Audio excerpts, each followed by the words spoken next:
আসসালামু আলাইকুম, this is me Fatema কেয়া। ছোটো ছেলে বলতেছে বাড়ি থেকে চিপস কিনে এনে দিতে। তারপর ওকে বললাম যে বাবা চিপস খাওয়া যাবে না বাহিরের, আমি তোমাকে ফ্রেঞ্চ ফ্রাই বানিয়ে দিচ্ছি। ও বলল আচ্ছা ঠিক আছে। আমার ছোটো ছেলের বয়স হচ্ছে মাত্র 2.5 বছর। সে এখন মাশাল্লাহ সব কিছুই বুঝে। তো তার জন্য হচ্ছে আমি এখন ফ্রেঞ্চ ফ্রাই বানিয়ে দিব। আর যেহেতু ভাতিজারা আছে, আমার বড় ছেলে আছে, ওদের জন্যও বানাচ্ছি।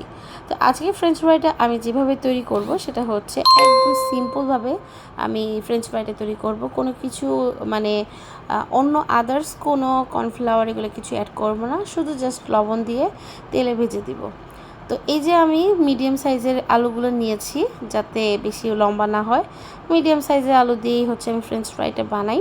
চিকন চিকন করে কেটে নিলাম। তারপর হচ্ছে ভালো করে কিন্তু আগেই ধুয়ে নিয়েছি, ধোয়ার পরও আমি কাটিং করার পরও আবার ধুয়ে নিয়েছি। তারপর আমি সবগুলোতে একটু লবণ মাখিয়ে নিলাম। মাখিয়ে নিয়ে হচ্ছে এটা আমি তেলে ফ্রাই করব। আপনারা চাইলে হচ্ছে কর্নফ্লাওয়ার অ্যাড করতে পারেন। আমি আসলে সবসময় কর্নফ্লাওয়ার দিই না, তো ওই দিনে অনেক তাড়াহুড়া ছিল, কর্নফ্লাওয়ার আমার বাসায় ছিল না, আমি কর্নফ্লাওয়ার দিইনি, শুধু লবণ দিয়ে ওদের ভেজে দিয়েছি। আর এই যে দেখতেই পাচ্ছেন লবণটা দেওয়ার পর কিন্তু একটু পানি ছাড়বে। তো তার জন্য হচ্ছে যাতে তেলের মধ্যে দিলে চুলার আঁচটা কিন্তু অবশ্যই একটু কমিয়ে দিতে হবে, নাহলে আগুন একদম চুলার উপরে উঠে যাবে। তো এটা অবশ্যই সতর্ক থাকা উচিত। আমি চুলা একদম মিডিয়াম করে তারপর হচ্ছে ফ্রেঞ্চ ফ্রাইগুলো দিয়ে দিলাম।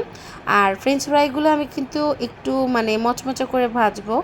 আর নর্মালি আমরা কিন্তু ফ্রেঞ্চ ফ্রাই বাসা যেটা বানাই ওটা হচ্ছে একটু সাদা মানে সাদা সাদা থাকে, লাল লাল করি না।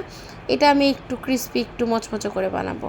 যেহেতু হচ্ছে বাচ্চা চিপস খেতে চেয়েছে, একটু মচমচে না করলে ওরা অন্য মানে আলুটা তো নরম নরম হয়ে যায়, তো ওইটা নরম হলে বাচ্চা চিপস মনে করবে না। তার জন্য আমি একটু ক্রিস্পি করে একটু মচমচে করে ভাজবো। তো এই যে আমার হচ্ছে ফ্রেঞ্চ ফ্রাই কমপ্লিট ডান।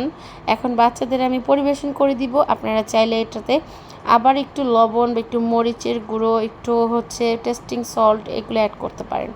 আমি এগুলো কিছুই দিইনি, জাস্ট সস দিয়ে ওদের দিয়ে দিলাম। ওরা মজা করে আজকে খেয়েছে।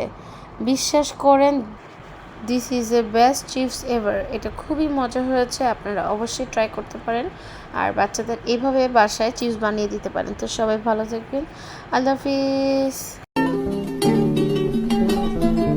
Guys, let's start Ramadan with a bang!